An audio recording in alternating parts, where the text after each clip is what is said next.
We just got some hot-off-the-wire Supreme Court notifications about disqualifications and felons and guns and transferring guns under prohibition. And I was going to put it in today's notes, but it's way too convoluted. I'm going to have to. It's a court opinion, and you know how you ever read a court opinion and you read it and then you get done and you say to yourself, "What did I just read?" Yeah. Yeah. Do you ever think that courts write things deliberately convoluted so that you have to get an attorney to interpret it for you? It seems to me that way, that when they issue a ruling, and the crazy thing is they'll write like 74 paragraphs, and then they'll get down to the last sentence and they'll say, "And P.S. we were just kidding." No. Welcome back to Student of the Gun Radio, hippies. It is Wednesday. Welcome to Wednesday. And we've got a lot to talk about today. I hope that you guys are enjoying your week so far. Looks like the Biloxi River is going to come down a little bit.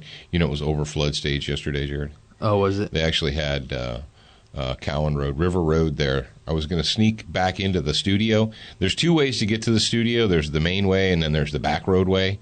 And I was trying to get there to the back roadway yesterday, and I couldn't because if it rains. Then PD had the road blocked, and they had a car out there. They were turning people around. They're like, no. Oh, they actually had a car out there. Yeah, they had a guy out there. Serious. Yeah, it must have just happened because they had drug the barricades across the road and so forth. And it didn't seem like we're not in. That's the crazy thing. It's not hurricane season yet, and wasn't a tropical storm. It was just, I guess, a combination of the fact that it was high tide and we got a ton of rain in a very short period of time. Speaking of hurricane season, and that's coming up, that officially begins on June 1st. And if you are in Hurricane Alley, or if you're in part of our listening audience, and I would say probably a good 25 to 30% of our listening audience is in a hurricane zone, are you ready? Are you prepared? Do you have everything you need? Did you check your storm cabinet or your storm cupboard or your pantry to make sure that all the stuff that you've been snacking and nibbling on? I have a wife and a daughter who occasionally like to get into the storm cupboard and use stuff and then forget to tell me, "Hey, where'd all that canned chicken go?" "Oh, I ate it." "Okay, I'm glad that you enjoyed it. Were you going to tell me so that we could put some more in there?" "Yeah." "Were you going to tell me when the hurricane came?" And I suppose we need to put more chocolate back in there, otherwise people will die during the hurricane. You remember that note?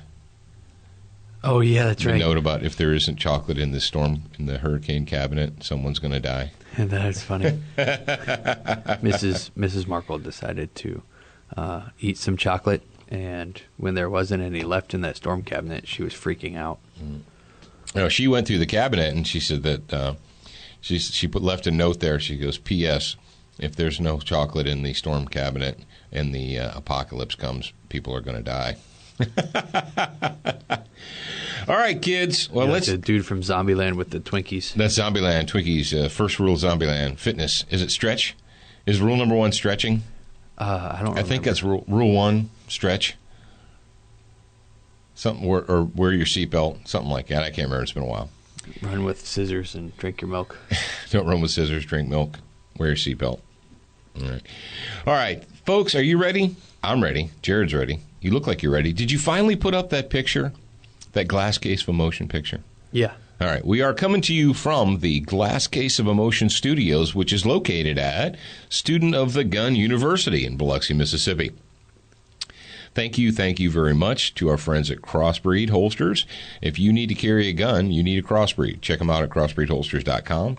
Frog Lube. You got a gun, you got a knife, you got anything that needs to be lubed up? You do. Frog Lube. It just works. Go to froglube.com. And finally, our friends at Century Arms. Not only are they a radio sponsor, but they're also a mobile app sponsor. If you guys have not seen the Student of the Gun mobile app lately, if you haven't checked it out or taken a look at it, you need to do so, because Jared did a little bit of, not a huge upgrade, not a huge change, but he did a little bit of housekeeping, changed the photos. Is that all you do, is change the photos? You upgrade any other stuff? Yeah, I just changed the pictures this time. Change the pictures, but you can listen to the radio directly. You can direct stream radio Yeah, from the app. I made it so you guys can actually rewind and stuff. Okay. Before Yeah. they couldn't do that, so I changed it, and now they can. So you can direct stream Student of the Gun Radio from the mobile app.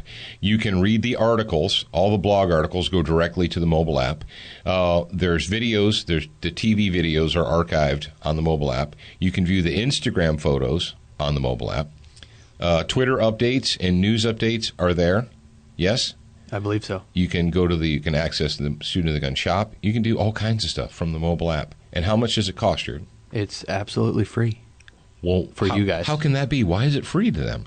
Because Century Arms, they obviously sponsor the app since their logo's all over it. That's right. Century Arms is the official mobile app sponsor for Student of the Gun. So if you don't have it on your mobile device, quit waiting, quit screwing around. Just go ahead and do it.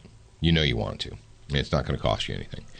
Well, it's Wednesday, and Wednesday is SWAT Fuel Fitness Talk, and Jared has got one for you today, and I'm going to go ahead and turn it over to the boy wonder.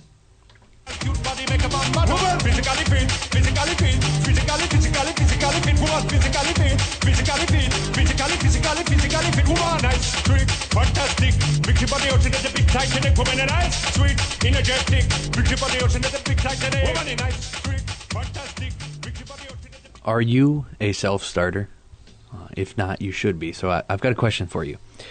If you took, let's say, you drive 15 minutes to your gym, and as soon as you get to the gym, you pull up, you put your car in park, you go to get out of the car, and you get a text message from your workout partner. And your workout partner's like, oh man, I'm not feeling well today. I just don't feel like doing anything, so I'm not going to be at the gym. You read the message, and what do? Do you still get out of the car? Do you grab your bag? Do you go in and work out anyway? Do you have things that you can do by yourself without a spotter? And if not, why not? You can't always rely on other people. That's one thing that I've learned over the last couple of years is that other adults are unreliable. And it's kind of funny, isn't it, Dad, that sometimes children are more reliable than adults? Yeah, well, and sadly, people, that exact thing that you just described, they'll use that as a preloaded excuse, or like, well, all right, I'm going to meet you at the gym. We'll go to the gym and you can spot for me or whatever. And it's always good to have motivation. And it's always good to have it's good to have a partner. It's good to have a peer affirmation, but that person's always not going to be there. And the whole, oh well, I'm not going to do it. That's an excuse. Using that as an excuse. Oh well, my friend, couldn't make it, so I'm just going to go somewhere else. Do you need your friend for a treadmill? Do you need your friend for the elliptical? Do you need your friend for the Stairmaster? Or, do you need your friend to stretch? Do you need your friend to do dumbbells? Do you need your friend to hit a bag or whatever? What you should do, and I think, Jared, is you should have some self-starter routines, already in the bag. You should already have something in your bag of tricks. Yep. So let's say you were planning on doing X, but X isn't going to work out. Okay, what are you going to do now? The self-starter routines is something that I'm going to talk about in depth on Student of the Gun TV this season. And I'll give you a couple. You can do self-starter routines. Just use your own body. Use your body weight. You don't need a partner to spot you then. Or you can include dumbbells or kettlebells if you have them. If your gym has them, then you actually have a real gym.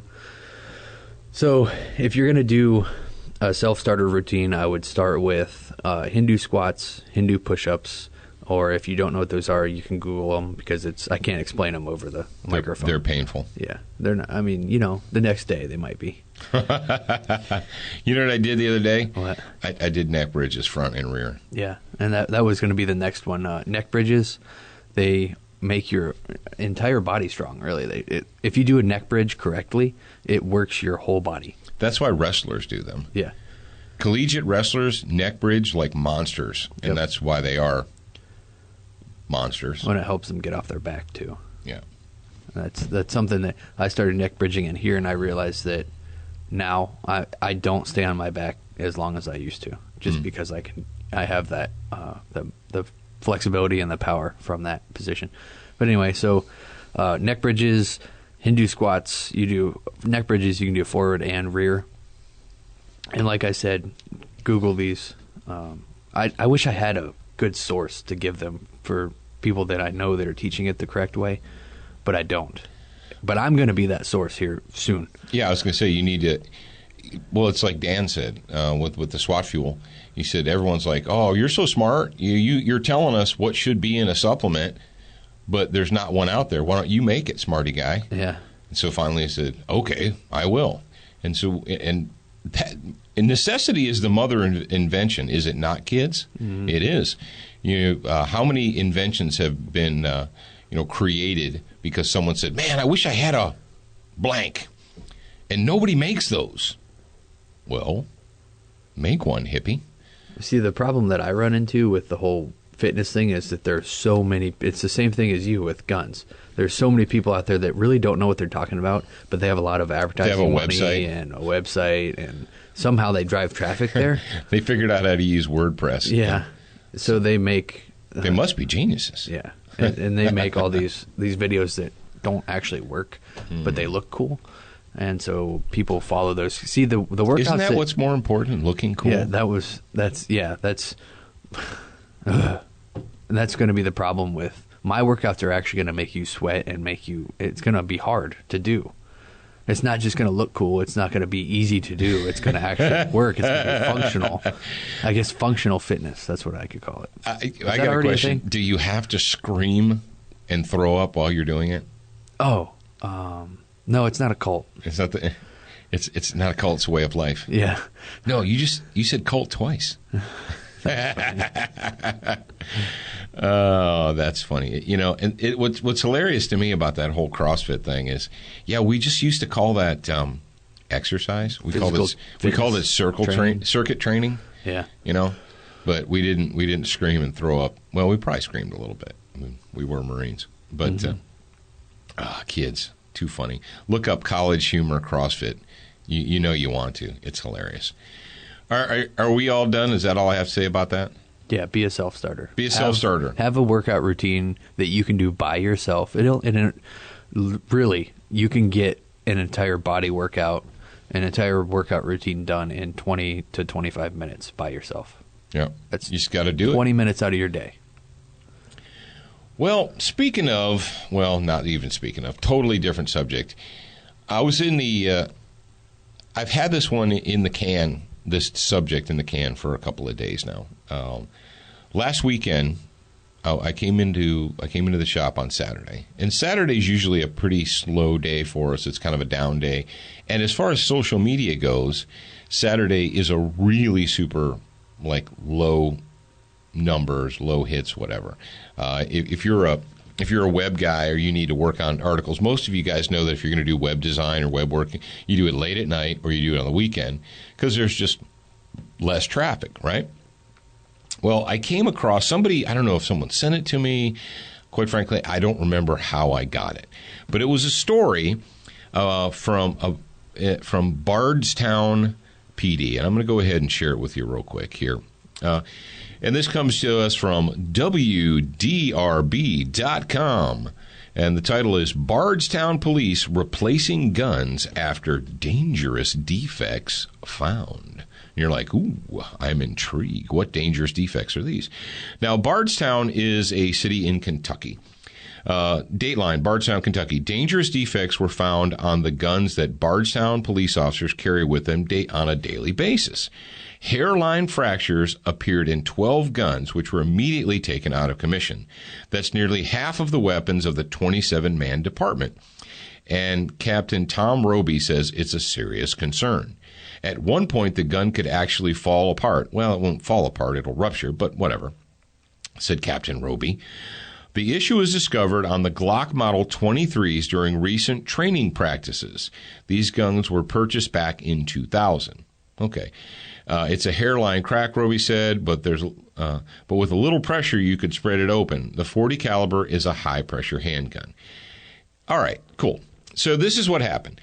I took this story, and I found the link, and I told Zachary about it. Zachary's our social media guy. And I said, go ahead and put this up on the official Student of the Gun Facebook. Now, I've been in the business long enough to know that cracks, hairline fractures in .40 caliber Glocks is not new. I know that in Bardstown, Kentucky, that this is some kind of a new shocking event, and then they're like, oh, when did this start happening? Folks, if you talk to anybody, if you're familiar with, if you're able to access the information or the, discussion with a police armorer, law enforcement armorers for the last 5, 6, 7, 8 years have known that 40 caliber Glocks, whether they're 22s or 23s, usually it's the 22s, that they strip them down and they find these fractures, these cracks, and so forth. And you're like, what? Well, that's obviously a manufacturing problem. Obviously, the Glocks are, it's a plastic. And it's like, dude, the plastic is not what's fracturing. That's not what's cracking. It's the steel. And we've talked about it before, and I'm not going to waste a lot of time talking about this, but from a physics standpoint, the 40 caliber 40 Smith & Wesson cartridge is a high pressure cartridge, like a Magnum cartridge. Okay, like 357 Magnum is a high pressure, 38 Special is a low pressure, 45 ACP is a low pressure cartridge from a technical aspect. 9mm is a low pressure cartridge from a technical aspect. And I'm not the first one to say this. The original Glock pistols were made in 9mm. They were made around the 9mm cartridge, and they were good. They still are good. They work very, very well. Well, then we as Americans, we've got to change things because we're Americans. And, we've had the 40 discussion already. But the fact of the matter is the G19 was designed to be a 9mm gun. It wasn't designed to be a 40 gun. And all they did was they changed out the barrel and the magazines and, a couple of tiny little things. But essentially the guns are the same. And everybody did that. Every manufacturer took their 9s and they made them into 40s.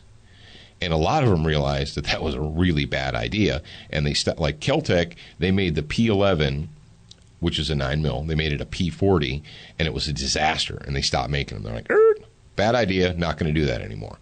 But the point is, Saturday I read this story. I tell Zach, I said, go ahead and share this on our Student of the Gun, the official Student of the Gun Facebook page. And Saturday's normally a pretty low traffic day. Well, after a while, usually I'll tell Zach to put something up, and then I'll go in and check to make sure that it's there, to make sure that he remembered or didn't get busy or whatever. So I go in there, and the story hadn't been up an hour, and it had like a dozen shares and 20 comments already. It was just like, and I was kind of shocked. I'm like, it's Saturday afternoon, and we're getting all these comments and all these shares and all this stuff, right? I thought, I'm going to conduct an experiment. So the Bardstown PD Glock story had been up for about an hour or so. And I went and I pulled the Wisconsin Gestapo story. And this is, we did an entire Student of the Gun radio episode about this. And it was essentially how a crooked politician in Wisconsin, a crooked DA, found a crooked judge to hand him a bunch of blank John Doe warrants and use those warrants to go around and terrorize political opponents. This is a pretty serious thing, right? So I sent that story over to Zach, and I said, hey, go ahead and put this up on our Facebook page. And of course, Zach's like, are you sure? Because I just put one up, and we're not supposed to, the rule is you're not supposed to bury stories on top of each other. And I said, no, I'm doing this on purpose. Go ahead and post it. So he did. And I deliberately watched the traffic. I deliberately kept track of the shares and comments and so forth. And it became painfully obvious to me by Saturday evening, it was painfully obvious that the gun culture, our priorities suck. Yes, I'm going to go ahead and say it. Our priorities as a gun culture suck. Here we have a story in Wisconsin. We have an elected public official from one party And a sitting judge who has that same party's leanings has decided to use their authority, to use their position in government to effectively terrorize their political opponents, to send police officers out at midnight, 1 o'clock, 2 o'clock in the morning to smash in their doors and seize their property, not to arrest them. They didn't have arrest warrants. To seize, and you guys need to read the story. If you haven't, you're wrong. You need to read it.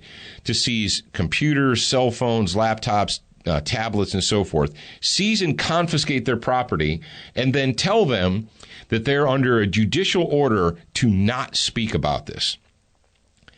Do you think that is a pretty huge violation?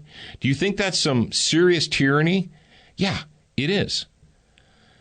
Compare that with the Bardstown PD story where they're going to trade in some Glock pistols because they found that are 15 years old because they found some fractures in them. So I compared now, as far as Facebook likes, like is kind of a subjective term. Am I correct, Jared? He's nodding. He's like, yeah, it's kind of like, because when you put up something that's a terrible story, sometimes people are like, well, I don't want to like that. I don't want to give the impression that I'm endorsing that, so I'm not going to, quote, like it. So what we did is I waited 24 hours from Saturday, a little more than 24 hours, to Monday morning, and I had Zachary open up the stats, and I had him give me the stats. So for that period of from Saturday afternoon till Monday morning, the Wisconsin story was shared 13 times. It was commented on 16 times, and I know at least one, maybe two people got in there and commented twice, and somebody answered somebody else. But let's see. So we got 13 shares. We have 16 comments, and the total reach. You guys know if you have Facebook, you can go in there and you can see how many people have viewed, clicked, whatever this thing. Was 7,164. All right. Compare that to the Bardstown PD story. 77 shares, 67 comments, 24,576 people reached in a period of one day. So two stories that were posted back to back with each other on our social media, on our Facebook. And so they went to the same audience. The same people had the opportunity to see them. The student of the gun audience, the gun culture audience. It would actually be, because the people that clicked on the Glock thing will also see the Wisconsin story because they're engaging in our page. Right. So we know that they saw it. Right. So the Wisconsin story that is a direct 100%, there's attack on liberty. It is tyranny on display in modern America, in the United States. That warranted a grand total of 16 comments. And then you've got a story that is essentially talking about gear, toys. No, they're not toys. Shut up. Toys. What's more important to you, your toys or your liberty? We got 67 people commented talking about SIGs and 1911s and 9mm versus 40 versus 45 versus derp. 24,500 people reached. Not quite 4 times the number of the Wisconsin story. Well, when you 3.5 times more. When you don't actually have to think, it seems like more people jump in. And so which is ridiculous. I went through the social media and I'm like, okay, we had another story. We had a story that I posted, and it's about the continuation of the TSA molestation and abuse. Now, we brought this story to you, and we did an entire, it was a feature on Student of the Gun Radio about how they had busted a homosexual TSA agent for molesting, deliberately altering the system so that he could get his hands on men and feel them up. Well, there's a follow-up to that, and it says the TSA groping scandal just got a lot bigger. So it wasn't just confined to that one single instance and that one single airport. And what they found out is that it seems to be, shock face, A norm. a pattern of behavior. Yes. So, and there was a, who was it? A Freedom of Information Act lawsuit was filed because a group, let me see, I'm trying to figure out the exact group, but they filed a FOA request for these records of abuse and in the investigative records, and they were stonewalled. Imagine that, the TSA stonewalled them, and it took a Judicial Watch. Oh, Judicial Watch was the one that, I'm sorry, Judicial Watch was the one that filed this lawsuit to force the TSA to turn over 58 pages of records of investigations specifically targeting Denver International, Los Angeles International, and Chicago O'Hare, which are probably three of the largest airports in the United States of America. And they found that this one instance in Denver was not a standalone. This was not one simple isolated instance, that there have been several, and that it's been ongoing for a long time. So here we have a story of people, government employees, acting under color of law, violating the citizen, deliberately 100% using their authority, their blue polyester shirts and their little badges and their little sweater vests, to basically act as reprobates and scumbags, right? So we put that story up. We share that story via social media. That story was actually up for a full week by the time I tabulated, or almost a week by the time I tabulated the shares, comments, and reach. So the TSA story gets a grand total of 13 shares. It warrants a grand total of 7 comments, and it had in the I think it was 5 days, 7,600 people reached. Okay. Now, a story that we put up right before that was the LA Times piece by Bob Owens about how Glocks were unsafe for cops. Another gun story, another toy story. So, toy story. So we put that one up. I compared it. 56 shares, 76 comments, 15,600. So if you compare the TSA story to the LA Times story, the shares, it was like at least 4 times more shares. 7 comments versus 76, so 10 times more comments. And 2.5 times, well, at least twice, about twice the number of people reached. So here again we've got, and I know numbers suck over the radio, but I'm going to give them to you anyway. So we've got 2 stories of direct violations of the law by the government against the people. 26 shares, 23 comments, 14,000 people reached. And then we have toy stories. People want to talk about Glocks and 1911s and 40s and 9s. 133 shares, 143 comments, and over 40,000 people reached. American gun culture, your priorities suck. Yes, I said it.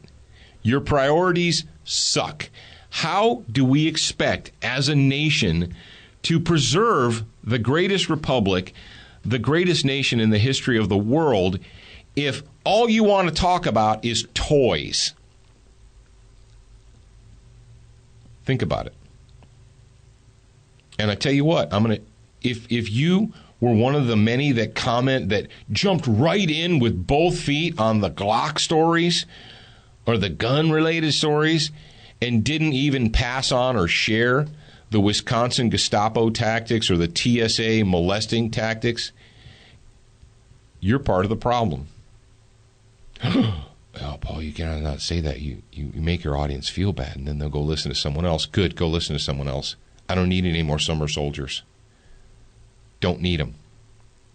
Sorry. Go ahead and talk. I just think it's ridiculous that in 2015 we've got people. It's completely believable, though. We've got people with such a short attention span that they can't actually put thought into what they're reading. Or that just don't. It's like they don't care. So what is more important, liberty or toys? Well, if you ask, why do you have those toys? What are those toys for? So you can play games? If you ask most people, then they don't even know. They don't even think that the other stuff's really happening because they're so ignorant. They're blissfully ignorant, and it's willful. Yeah. We have a story, this Wisconsin story, which should literally make the hair stand up on the back of your neck. When we shared that and all the details that are involved in that story, and this wasn't a one-time thing. It's like, oh, well, one time they did a John Doe warrant and went to these people's homes at 2 o'clock in the morning and seized their property and told them that they better shut their mouths and not talk about it. No, it was numerous times, and it went on for years. This wasn't a one-time thing. And people are just, I don't live in Wisconsin, so I don't care. How about the TSA scandal? You got these reprobates, these scumbags, these vermin who've been hired by your country to keep you safe. I love the meme that Garland PD has stopped more terrorists than the entire TSA in 12 years or more. But when it comes time to talk about toys, a gun is an instrument of liberty in the hands of a free man. You want us to spend all this time talking about toys, but when it comes to preserving your liberty or fighting for your liberty, it's like you don't care. Gun culture, you're wrong. And you need to, I like how people say, we're the gun culture, we're not the firearms industry, we really care. Do you really care? Or are you more concerned about talking about your favorite brand name? I'm going to have a SIG versus Glock argument. If you find yourself in a SIG versus Glock argument, stop yourself and think, am I wasting my time and energy? I don't care what the name is roll stamped on the outside of your pistol. The representative republic that we call the United States of America is falling apart. It's falling apart. And your buddies at the gun shop want to argue 9 versus 40 versus 45. That's the priority. The priority is 1911 versus Glock. That's not the priority, folks. And we need to get our priorities right. And if we don't get our priorities right, you're not going to be able to play your silly little games. What do you think is going to happen if you keep ignoring the peril that this nation is in? You're going to get to keep playing your little SIG versus Glock versus 1911 games? You're going to have nothing. You'll be lucky to have a stick. Look at Oregon. Look at Washington. Look at Washington State. Look at Oregon. And tell me what just happened there. And you want to have the Glock versus 1911 argument. You should be ashamed of yourself. I know. I'm probably losing audience members. You know what? I don't care. I don't need numbers. I need patriots. I need people that actually give a rat's rear end. I'm not trying to sell you Coke or Pepsi here. I'm trying to preserve the republic. I'm trying to shake you awake. And if you find yourself at a gun show arguing about 1911 versus Glock, slap yourself in the face. And if your friend does it, slap him in the face and say, dude, it's about liberty, not about toys. We need to be talking about liberty. We need to be talking about what are we going to do to save this republic? Because in 5 to 10 years, you won't be able to have that conversation. Go to England. Go to Great Britain and engage someone in the Glock versus SIG conversation. See how far you get. You know what the scary thing is? is that we've got people from England and from Australia or wherever they're from that they're telling us that, hey, this is the path that we went along. Yeah. So don't do it. We went down And the people, reasonable path. They still don't listen. We decided that we would be reasonable. And for the safety of the children, we would surrender. And look where they're at now. All right. That's all I have to say about that. If you, like I said, if you find yourself engaged in one of those conversations, slap yourself. Or have your friend slap you because you're wrong. And that leads us in the next topic. And the following segment of Student of the Gun is brought to you by Velocity Triggers. Check those guys out at velocitytriggers.com. They're good people. They make a good product. And you should know about it. They're designed for precision. velocitytriggers.com. Speaking of hurricane season, which is coming up, Brownells, they have what they call their emergency and survival gear section on brownells.com. And it's not just guns, and it's not just gun parts. It's things like dehydrated food, water purification. So they actually have water. Water. Yeah, you can buy cases of water and have them shipped to your house if you can't make it to Walmart to buy water. I can't imagine paying the freight to have water shipped to me. Whatever. But anyway, go to Brownells. They have an emergency and survival gear section. Well, if you're a member of their oh, that's right. The Edge, you get the free Edge shipping, program. so. That's right. If you get free flat rate shipping or standard rate shipping, and then So you can expedited shipping. sit at your house and. That's right. Just have them ship you water and food and stuff. That's so lazy. So, but you can do it. So go to. I mean, well, a lot of this this is a time saver, really. Well, yeah, that, but also a lot of the things that they have you're not going to find at Walmart. You know, water purification I was just straws, talking about the water. But the water, yeah. So check those guys out, brownells.com. Now, Jared and I were talking about fitness and dieting and exercise and so forth, and this kind of goes along the self-starter discussion. People all the time, men and women both, think that they can ease themselves slowly and comfortably into a diet. They'll try to eat one less Oreo today, or I won't eat that one cookie after lunch. And that's how I'm gonna ease into my diet. And every time, or I'm going to ease into my exercise, I'm going to go to the gym. And they go to the gym and they walk on the treadmill for 15 minutes and they say, hey, yay me. And then 2 weeks later, 2 weeks go by and they haven't done anything since then. Well, I don't want to hurt myself. I don't want to shock the system or anything. Jared, how does that work out when people try and ease themselves into an exercise routine, or they try and ease themselves into a new eating routine? Does that ever work? No. Well, I'm not. Why not? I'm not going to say never, but the majority of the time, I'll say never. No, right, it doesn't. 99.9 times it doesn't work. Because if you involve the human element there, if you try to slowly ease yourself into a diet, and diets don't work for long-term change. Diet is short-term. But if you try to slowly ease yourself into changing your diet or changing the way you eat, then you're going to fail yourself. You are contributing to your own failure. You need to shock your system. Just cold turkey, change your meal, change your food, change the way you eat. If you slowly ease into it, you're gonna be like, okay, well, maybe I'll just have that other Oreo instead of. What's the difference? Yeah, what's that one Oreo gonna make a difference? And it's your mind and your body combined. Your body wants to stay a certain weight, and eating one less Oreo or one less cookie or whatever isn't really going to change it. And people get frustrated. They're like, well, I stopped eating that cookie, and I'm still the same weight. Well, no kidding. Or I went 15 minutes every other Monday to the gym and walked on the treadmill for 15 minutes. I don't understand why I'm not losing weight.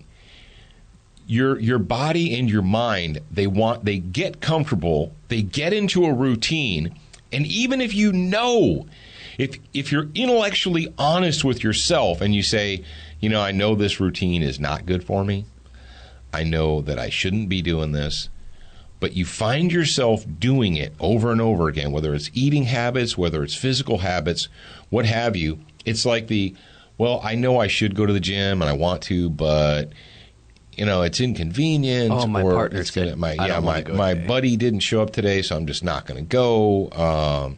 It's always easy to give yourself an excuse. And think about how many people out there played football when they're in high school. All right. When it's time, and we don't just do it in high school football, but they do it in college, they do it in pros and so forth. When it's time to start, when it's time to get serious, they do what's called two-a-days. How many of you guys out there played football and did two-a-day practices? You get there in the morning. I can't remember. I guess we were there probably like at 7:30, 8 o'clock in the morning. You work out. You do conditioning. You go home. You come back at 4 or 5 o'clock in the afternoon, and then you run plays and drills and so forth. And we'd run. Well, why do you do that? Because they need their little players there, their little skulls full of mush. They need them to get into good, serious physical shape, and they have a short amount of time to do it, and they don't have time to ease the players into it. But wouldn't it be better, Paul, if they just, took some time and let them work and ease into it? No, actually it wouldn't. They would never get to where they needed to be. Two-a-days are serious, hardcore, we're going to do this. And is it fun? No, it sucks. But when you come out on the other end, by September, October, you're good to go. Because you put in the time and effort and you shocked your system into doing something differently. And right now as a nation, I want you to look out. I want you to think, why, even though we've had some victories, let's say we had a 2010 victory, we had an off-election victory, and then we turned around 2012 and screwed ourselves again. 2014, we had this huge landslide of Republicans and conservatives supposedly sweep into the House and the Senate. And look at where we are now in 2015. Are we better off? Legitimately, ask yourself, are we better off? Have we fixed the problems? All those issues, the debt problem, the IRS abuse problem, the Fast and Furious, Benghazi, we can't protect all these, I can't even name all of the scandals and problems that we have in the nation. Have we fixed those things? Those are just right-wing made-up stories. Oh, yeah, that's right. That's just made up. It was the CIA that killed our ambassadors overseas and burned down the consulate. Yeah, that was right. The terrorism.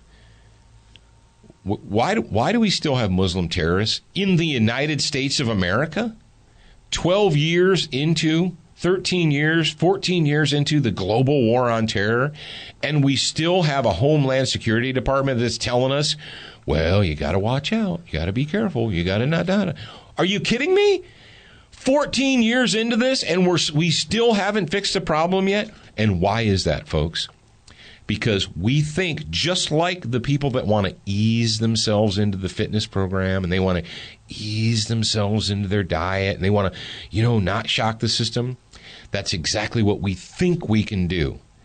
We think that we can ease ourselves back into a state of liberty and we can we can vote our way back to the way things are supposed to be. Every 2 years, we'll just try and vote the right way. And in the meantime, between the midterm election and the presidential elections, what are we going to do? Well, nothing. Exactly. Nothing is what we're doing. We're going to talk about toys. We're going to talk about Glock versus 1911 versus SIG versus derpa. You're failing. Why did we just fail in Oregon? Oh, we didn't fail. We were outspent. Really? That was it? We were outspent? They took your liberty by outspending you because now we're in a popularity contest? Did we repost that article? I don't know. We didn't. We're going to. The distraction. Yeah, no, the popularity contest. You have to be in the majority. Oh, we need to send it's that. On. But it's only on Patriot Fire Team. We didn't send it to everyone. Oh yeah, I'll just send a link out to every single person. Yeah, so check your email if you're part of the Student of the Gun email subscription list. Then check your email and it'll be in there. All right, kids, listen up. It's Wednesday. And you're like, man, you're freaking hardcore today, Paul. Yeah, I am hardcore, and it's serious. And we got to quit playing games. You're not going to get your country back if you keep playing games. Well, I don't want my country back. I just want to play games. Games are fun. All right. If you're serious, you're like, well, all right, what should I do? Smart guy. I'll tell you what you should do. You should go to PatriotFireteam.com right now. The show's going to be over in 1 minute. Go to PatriotFireteam.com. Click on the articles, read them. Click the little sign up for the newsletter tab. You get it for free. It's how to get started. And then once you've done that, that's the entry level. And you just go from there. How's that sound? All right. Is that good enough, Jared? Does that work for you? This sounds good. All right. Go ahead and cue up the music, hippie. I'm all done talking. You're done talking. I'm all done talking. All right. I think what we're going to do tomorrow is we're going to talk about some court, some judicial stuff, and some rulings. Ooh, that should be deep in the weeds. All right, kids, remember, you're a beginner once, but you absolutely must be a student for life.